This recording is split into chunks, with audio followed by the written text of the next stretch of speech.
अल्हम्दुलिल्लाह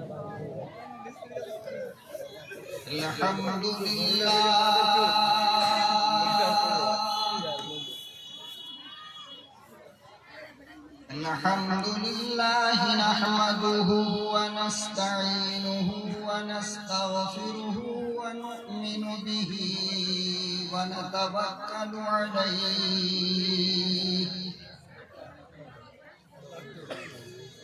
व नऊज़ु बिल्लाहि मिन शुरूरि अनफुसिना व मिन सय्यिआति अअमालिना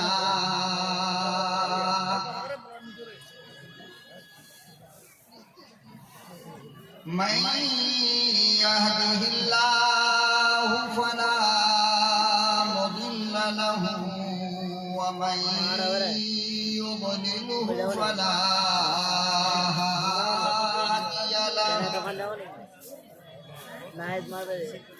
व नशहदु अन ला इलाहा इल्लल्लाह वहदहु ला शरीका